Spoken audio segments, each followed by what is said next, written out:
Assalamualaikum warahmatullahi wabarakatuh. Apa kabar teman-teman guru sekalian?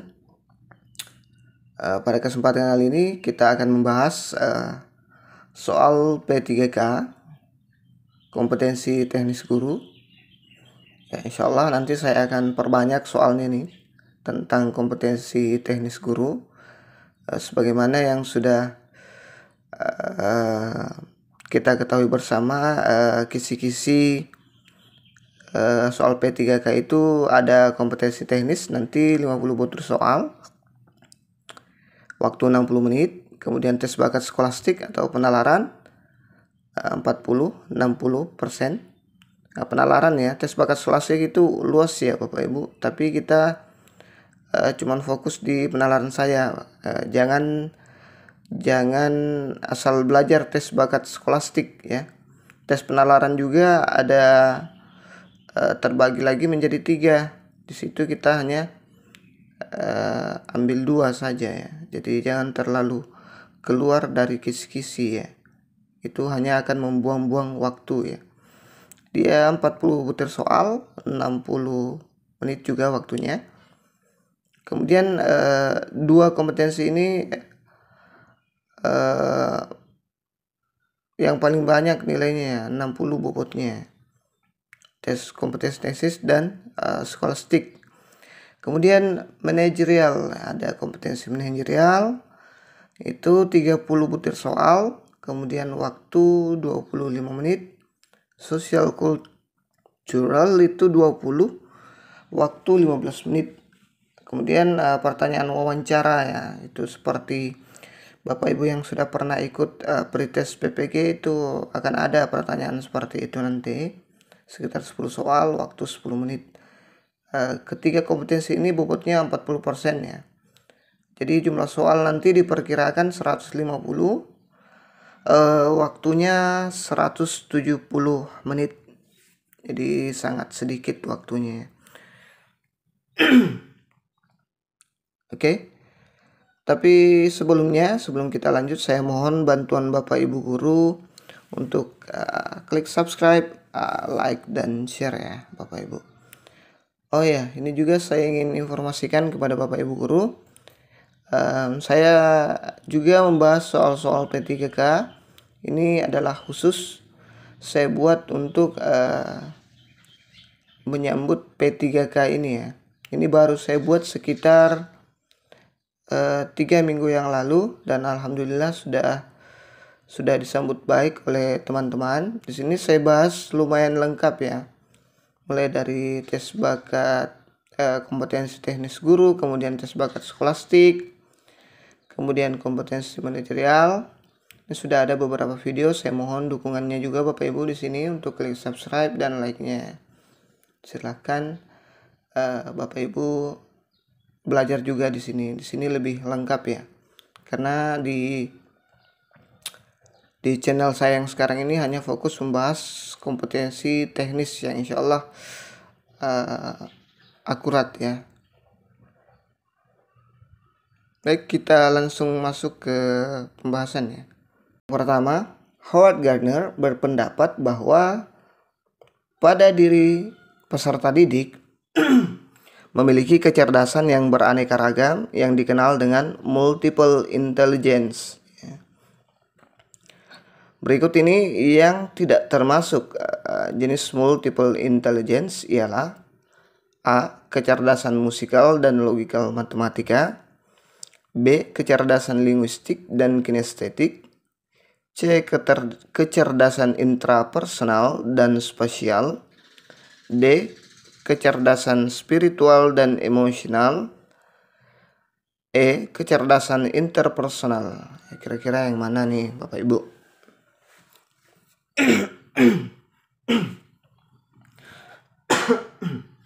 Maaf ya, agak kurang sehat sebenarnya, tapi tidak apa-apa, masih bisa. Oke, multiple intelligence. Kita coba masuk. Oke, kecerdasan logis ya, matematis. Ini adalah beberapa kecerdasan multiple intelligence yang termasuk dalam multiple intelligence ya. kecerdasan majemuk bahasa Indonesianya. Yang pertama itu kecerdasan logis matematis, yaitu mampu mendeteksi bermacam pola atau prinsip-prinsip dasar sebab akibat, berpikir logis, berpikir dengan abstraksi dan angka, bernalar secara deduktif, dan menyelesaikan operasi-operasi matematis ya. Kemudian kecerdasan verbal linguistik, yaitu kecerdasan yang meliputi penguasaan bahasa, lisan, dan tulis untuk mengungkapkan diri atau mengingat bermacam hal. Kemudian kecerdasan kinestetik, yakni kemampuan menggunakan bagian-bagian tubuh atau seluruh tubuh untuk menyelesaikan masalah atau menciptakan produk baru. Para atlet, penari, aktor, polisi, tentara, dokter, dan pengrajin cenderung punya kemampuan tinggi di kecerdasan ini. Kemudian kecerdasan intrapersonal, yaitu kemampuan memahami diri sendiri. Orang yang punya kecerdasan intrapersonal tinggi mampu mengenali kekuatan dan kelemahannya, apa yang membuatnya unik, dan mampu memprediksi reaksi atau emosinya sendiri. Kemudian kecerdasan spasial, yakni kemampuan mengenali dan memanipulasi pola-pola di ruang yang luas seperti yang terlihat pada kemampuan para pilot atau navigator. Kemudian kecerdasan interpersonal, yaitu kecerdasan yang menunjukkan kemampuan mengenali maksud, perasaan, mood, temperamen, dan motivasi orang lain ya. Kemudian kecerdasan musikal, yakni kemampuan mengenali suara dan menyusun nada, irama, dan berbagai pola dan menggunakannya untuk tampil atau membuat komposisi musik. Kemudian kecerdasan naturalis. Ini sebenarnya awalnya Gardner hanya kecerdasan nasional. Kita lanjut dulu ya. Kecerdasan naturalis, yakni kemampuan mengenali dan mengelompokkan berbagai spesies, baik flora maupun fauna batuan jenis-jenis pegunungan yang ada di lingkungannya. Kemudian kemampuan spiritual. Oke. Kira-kira yang mana di sini? Semua masuk ya. Semua ada. Musikal dan logikal ada. Linguistik dan kinestetik ada. Interpersonal dan spasial ada. Kemudian spiritual dan emosional ada. Kemudian interpersonal ada. Jadi jawabannya yang mana kira-kira Bapak Ibu? Oke. Awalnya Gardner itu memberikan teori multiple intelligence itu hanya 6 ya. 1, 2, 3, 4, 5, 6. Ya, kemudian 7 ada 7 kecerdasan multiple intelligence yang ditawarkan oleh Gardner. Kemudian setelah tahun 1998 dia menyodorkan lagi 2 kemampuan kecerdasan majemuk, yaitu kecerdasan naturalis dan kecerdasan spiritual. Tapi di sini di kecerdasan spiritual ini Gardner sendiri tidak yakin kalau kecerdasan spiritual itu termasuk dalam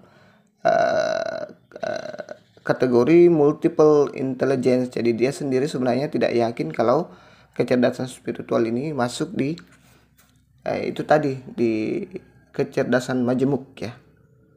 Jadi jawaban yang paling tepat ada di option C ya, kecerdasan spiritual dan emosional. Nah, ini baru satu soal kita bahas sudah makan waktu kurang lebih 10 menit ya. Oke. Clear ya Bapak Ibu? Jelas ya? Oke, kita lanjut. UNESCO PBB menetapkan 4 pilar pendidikan, yaitu learning to know, learning to do, learning to live together, dan A. learning to be, B. learning to learn, C. learning to experience, D. learning to understand, E. learning university. Maaf, saya Saya tidak kasih spasi di sini ya. Harusnya ada spasi ya. Oke, kira-kira yang mana nih? 4 pilar pendidikan ya. Yang ditetapkan oleh UNESCO atau Badan Pendidikan Dunia. Oke, coba kita masuk ke pembahasan. Nih. UNESCO adalah organisasi PBB yang bergerak dalam bidang pendidikan dan kebudayaan yang telah mencanangkan 4 pilar pendidikan sekarang dan masa depan yang perlu dikembangkan oleh seluruh lembaga pendidikan, khususnya lembaga pendidikan formal. 4 pilar tersebut ialah learning to know, belajar untuk mengetahui. Kemudian yang kedua, learning to do, belajar untuk terampil melakukan sesuatu. Kemudian yang ketiga, learning to be, belajar untuk menjadi seseorang. Dan yang keempat itu learning to live together, belajar untuk menjalani kehidupan bersama. Jadi jawaban yang tepat itu ada di option A ya, yaitu learning to be ya. Oke, kita lanjut Bapak Ibu.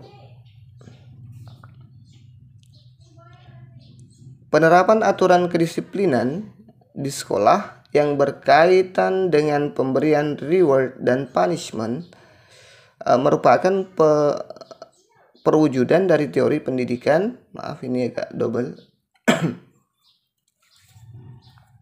A. Konstruktivistik, B.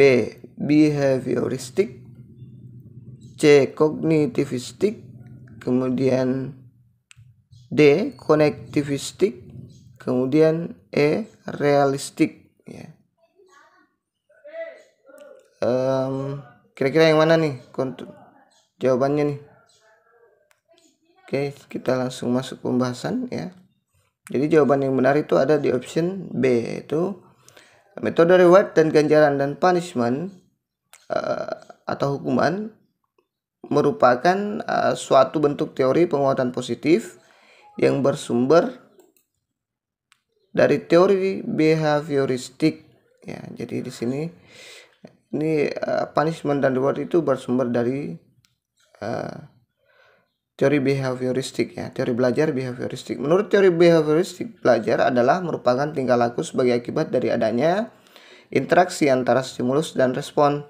Dengan kata lain, belajar merupakan bentuk perubahan yang dialami siswa dalam hal kemampuannya untuk bertingkah laku dengan cara yang baru sebagai hasil interaksi antara stimulus dan responnya. Oke, kalau yang konektivistik ini hanya pengecoh ya. Ini tidak ada nih dalam teori belajar. Realistik juga tidak ada ya. Setahu saya, seingat saya, maaf. Oke, kita lanjut ya.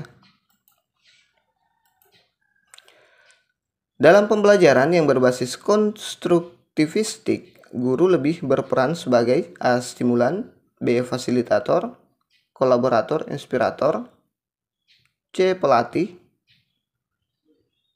D. Panutan, E. Instruktur.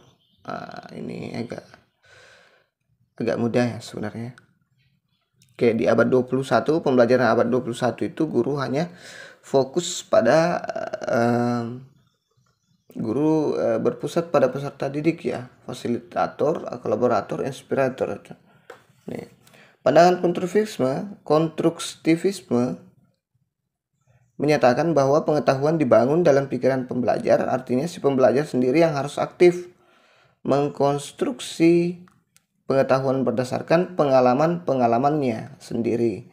Oleh karena itu, penganut konstruktivisme menghendaki adanya pergeseran paradigma dari seorang pengajar menjadi seorang fasilitator atau menjadi mediator yang kreatif dalam proses pembelajaran ya. Jadi ini inti dari teori konstruktivistik ya Bapak Ibu. Jadi jawaban yang benar ada di option B. Next. Sekolah berkewajiban untuk mengembangkan life skill siswa. Tujuannya adalah agar siswa A. mampu hidup bahagia, B. memiliki keterampilan vocational, C. memiliki keunggulan akademik, D. mampu mengerjakan setiap butir soal dalam ujian. E. Mampu mandiri. Ya, tujuan life skill ya, mengembangkan life skill siswa. Kira-kira yang mana nih? Apakah hidup bahagia? Apakah mampu mandiri? Coba kita lihat. Nah, ini pembahasannya. Tujuan umum mengembangkan kemampuan life skill siswa. Yang pertama, mengaktualisasikan potensi peserta didik sehingga dapat digunakan untuk memecahkan problema yang dihadapi. Nah, kemudian yang kedua, memberikan kesempatan kepada sekolah untuk mengembangkan pembelajaran yang fleksibel sesuai prinsip pendidikan yang berbasis luas, broad-based education. Kemudian yang ketiga, mengoptimalkan pemanfaatan sumber daya yang ada di masyarakat sesuai dengan prinsip manajemen berbasis sekolah, school-based management. Ini kurang T ya, harusnya ada T di sini. Maaf, saya yang salah.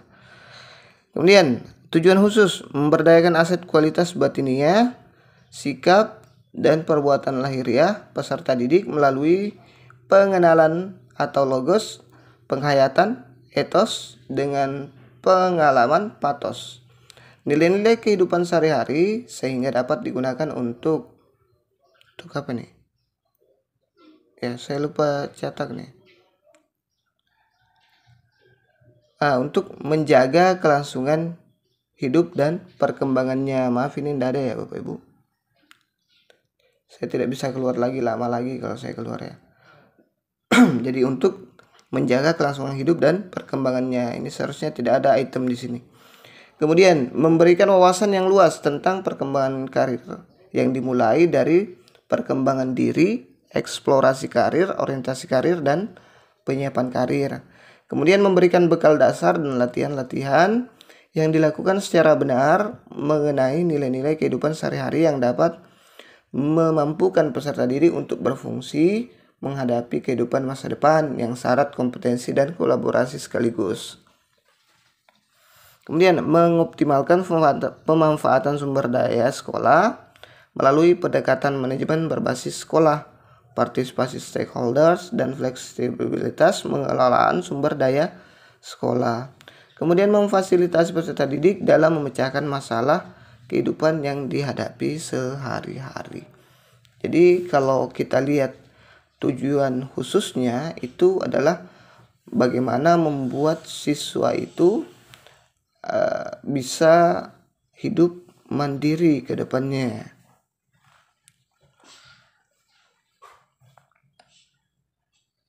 Oke, jadi jawaban yang paling tepat itu ada di option E. Dari kesimpulan tujuan khusus yang kita baca tadi, dia lebih cenderung untuk bagaimana siswa tujuannya itu, tujuan yang bisa kita simpulkan bahwa siswa diharapkan nanti mampu mandiri dengan dunianya atau dengan dunia nyata ya. Oke, kita lanjut. Guru sebagai pendidik profesional mempunyai tugas utama: A. Membimbing, mengarahkan, melatih, menilai, dan mengevaluasi peserta didik pada pendidikan anak usia dini, jalur pendidikan formal, pendidikan dasar, dan pendidikan menengah. B.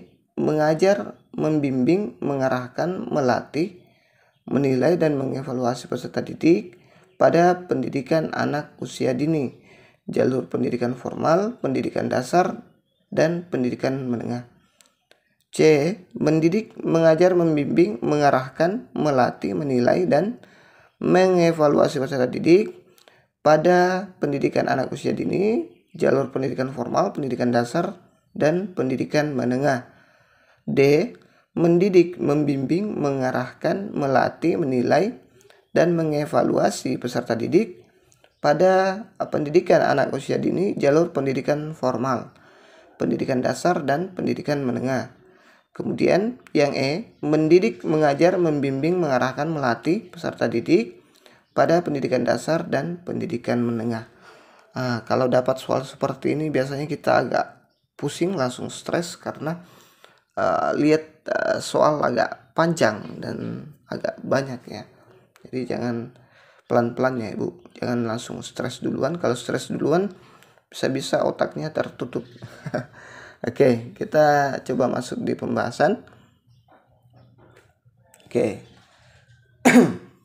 Tugas pokok guru menurut Undang-Undang Republik Indonesia Nomor 14 Tahun 2005 tentang guru dan dosen, yaitu guru adalah pendidik profesional dengan tugas utama mendidik, mengajar, membimbing, mengarahkan, melatih, menilai, dan mengevaluasi peserta didik pada pendidikan anak usia dini, jalur pendidikan formal, pendidikan dasar, dan pendidikan menengah. Jadi ini harus dihafal-hafal ya Bapak Ibu, harus diingat-ingat ya. Karena kalau kayak ketemu soal macam tadi itu kita agak bingung menentukan yang mana jawaban yang benar ya. Ini pengertian-pengertiannya ya. Mendidik dikenal sebagai tugas untuk manusiakan manusia ya. Siswa adalah manusia yang belum menjadi seutuhnya sehingga perlu bantuan orang dewasa ya. Ini mendidik ya. Kemudian mengajar, guru juga bertugas mengajar. Mengajar artinya mentransfer sejumlah ilmu pengetahuan kepada siswa. Mengajar bermakna untuk menyentuh ranah intelektual dan kecerdasan siswa. Kemudian sebagai pembimbing, guru berusaha membimbing siswa agar dapat menemukan berbagai potensi yang dimilikinya. Membimbing siswa agar dapat mencapai dan melaksanakan tugas-tugas perkembangan mereka, sehingga dengan ketercapaian itu ia dapat tumbuh dan berkembang sebagai individu yang mandiri dan produktif. Kemudian yang keempat, guru sebagai pengarah. Seorang guru diharapkan dapat mengarahkan peserta didiknya dalam memecahkan persoalan yang telah dihadapinya dan bisa mengarahkan kepada jalan yang benar apabila mengalami persoalan yang negatif yang setelah menimpa dirinya. Kemudian 5, guru sebagai pelatih, mengembangkan keterampilan-keterampilan pada peserta didik dalam membentuk kompetensi dasar sesuai dengan potensi masing-masing dari peserta didik. Kemudian guru sebagai penilai. Penilaian merupakan proses penetapan kualitas hasil belajar atau proses untuk menentukan tingkat pencapaian tujuan pembelajaran peserta didik yang meliputi 3 tahap, yaitu persiapan, pelaksanaan, dan tindak lanjut ya. Jadi ini hanya wawasan saja ya untuk Bapak Ibu guru yang ini juga perlu sih sebenarnya, perlu Bapak Ibu terapkan di sekolah Bapak Ibu. Ini sudah menjadi tugas pokok kita sebagai guru ya. Oke. Coba kita lihat. Guru adalah mendidik profesional dengan tugas utama mendidik, mengajar, membimbing, mengarahkan, melatih, menilai, dan mengevaluasi peserta didik. Oke, kita lihat kira-kira yang mana. Mendidik, mengajar, membimbing, mengarahkan, melatih, menilai, dan mengevaluasi peserta didik. C bisa jadi mendidik, membimbing. Nah, ini sudah keluar ya, harusnya mendidik, mengajar ya. Kemudian yang E, mendidik, mengajar, membimbing, mengarahkan, melatih peserta didik pada pendidikan dasar dan pendidikan menengah. Nah, kalau ini dia kurang evaluasinya ya, tidak ada penilaian di sini. Jadi ini salah. Kemudian mengajar, membimbing, mengarahkan, melatih, menilai, dan mengevaluasi peserta didik pada pendidikan dasar ini ya. Mengajar, tidak ada mendidik, harusnya mendidik dulu ya, manusiakan manusia dulu.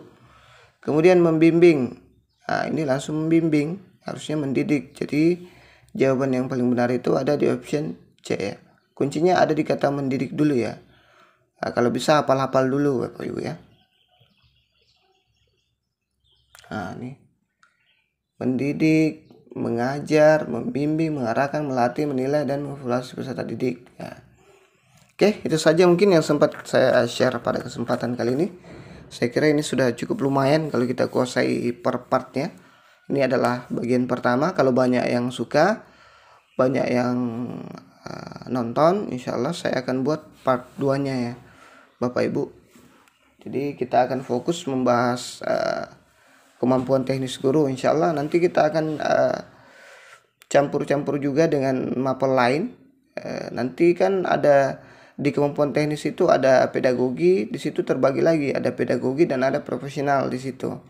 Ada sesuai dengan jurusan kita masing-masing nanti di situ. Jadi insyaallah nanti kita akan perbanyak materi-materi kemampuan teknis guru di sini. Jangan lupa subscribe, like, dan share ya Bapak Ibu. Assalamualaikum warahmatullahi wabarakatuh.